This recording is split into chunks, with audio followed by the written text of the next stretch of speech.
You have to be patient with yourself and everyone else.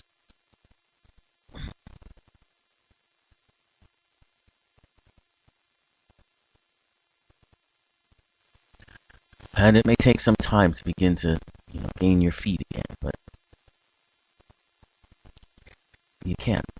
So those are some, you know, pretty good guidelines to use from psychology today. But what we'll want to explore, since this is our spirit and wellness show, um, are types of meditations uh, that we can use to help us get through the transition. So, what are the things we're really looking at and talking about when we go through life transitions? Well, we're talking about that anxiety. We're talking about fear and depression, that feeling of emptiness that you might be having.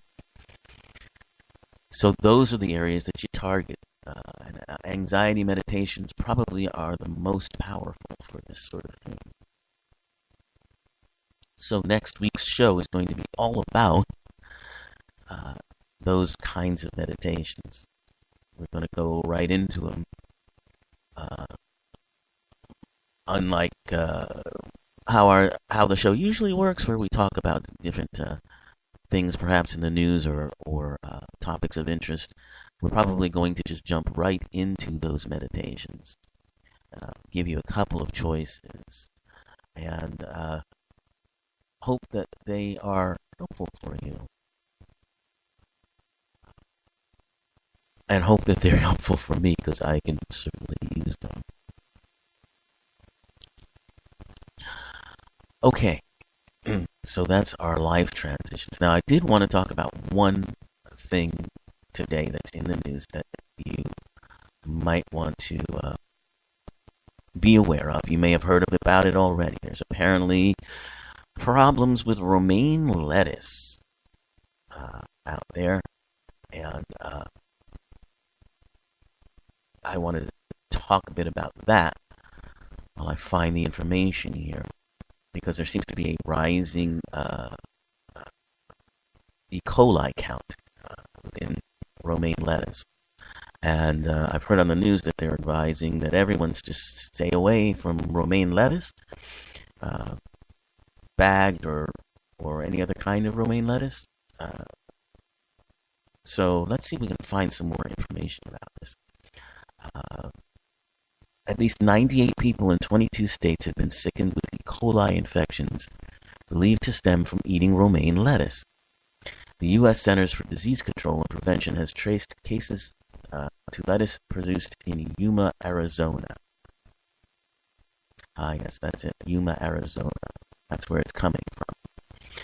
And so they were warning folks to, unless you know that the romaine lettuce does not come from Yuma, Arizona, don't buy it.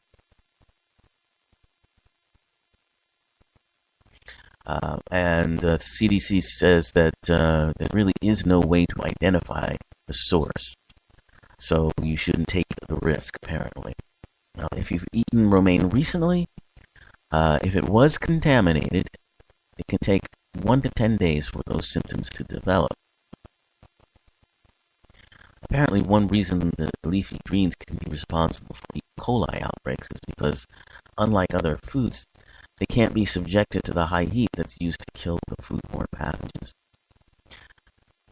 So, like with chicken, if you have E. coli there, you're cooking it on a high heat, so that kills the pathogens. But the best you can do with things like lettuce you don't even cook, right? It's eaten raw. So, of the 98 people affected so far, 65% are women, and 46 individuals have been hospitalized. Now, 10 of them have developed hemolytic uremic syndrome, which is a potentially life-threatening type of kidney failure. Wow. All from eating lettuce, Right? It's supposed to be good for us. Symptoms of infection with E. coli include severe stomach cramps, diarrhea, sometimes with bloody stool, and vomiting. So you should follow the CDC advice to discard any romaine you have at home for the duration of this outbreak. And as a general rule, and especially if your lettuce is purchased loose, it's important to wash it in running cold water. And a good rule of thumb is to go through 3 rinses with it.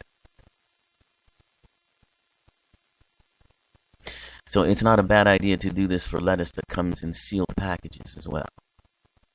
Even though it's supposed to be already rinsed, you never know what's in there. So to avoid contamination from dangerous strains of E. coli and other bacteria, always prepare, when you talk about meat, which is usually the source of E. coli, prepare separately and cook it thoroughly before consuming it, and clean all of your utensils.